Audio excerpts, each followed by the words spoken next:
Welcome to Mission 5, Lesson 26, where the student objective for today is to compare fractions greater than 1 by reasoning using benchmark fractions. So what we're going to be doing today is you're going to be given two fractions greater than 1, and then you have to compare which one is greater than, less than, or if they're equal to each other. So let's take a look at a couple things that we are going to be looking for to figure these types of problems out. Here we're asked to compare two fractions, two mixed numbers, and to determine which one is greater than the other.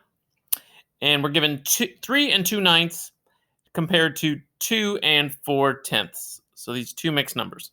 Now, okay, here's the first thing you should look for when you're asked to compare fractions or mixed numbers like this. The first thing you should always look at is the whole number. You should look at the whole number for each one, because that's where you're going to look to first to determine if you can decide if one is greater than the other. So we have 3 and we have 2. Which is greater?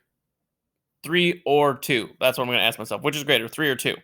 Well, 3 I know is greater than 2. Therefore, I don't even have to look at the fractions. It doesn't matter.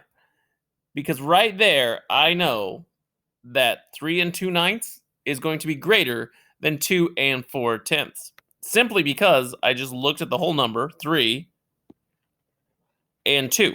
And I knew 3 was greater than 2. And so I didn't even need to worry about the fractions in this one. Right? So the first thing you should always do is look at the whole number. And if one is greater than the other, well then, boom, you can stop right there. You know what you're doing. Okay, you're good to go. Now, if we take a look at another one here, now this is where we actually have to think a little bit and use some of our reasoning. Okay, so now we're going to compare 3 and 4/5, and we're going to compare that to 3 and 2/6. And we want to determine which is the greater fraction. Okay, now, again, the first thing I'm going to look at is my whole number. So there's 3 and there's 3. Okay, so in this case, they are both equal to each other in the whole number. So because they're both 3.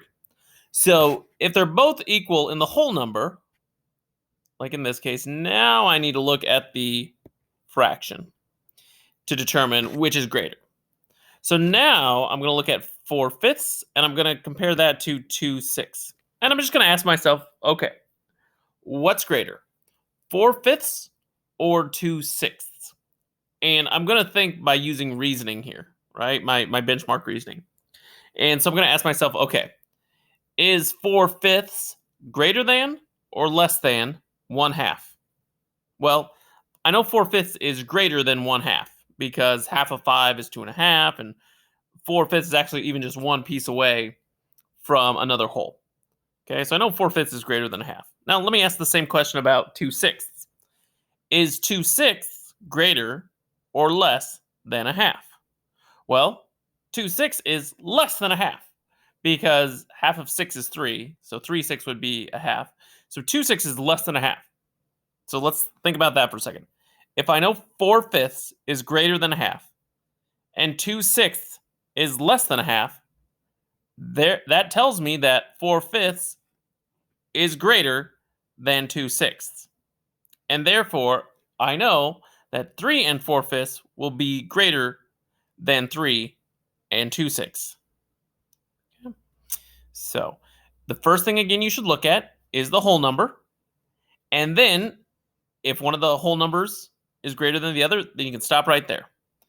If they have the same whole number, like in this case, then you look at the fractions to compare, okay, which is greater? Okay, which of the fractions is greater? And you're just going to think your reasoning, okay? Is it more than half? Is it less than half? Is it just a little more than 0? Is it almost another whole? So we're using those reasoning strategies that we've already developed earlier in this mission. Okay. Now you will be given somewhere it's given like in improper fraction form, and then you have to convert them into mixed numbers to compare. So you might have to do that, use that skill. Okay. But this is the baseline of what you're looking at. Just using your reasoning right there. Okay. So good luck to you, and go compare those fractions.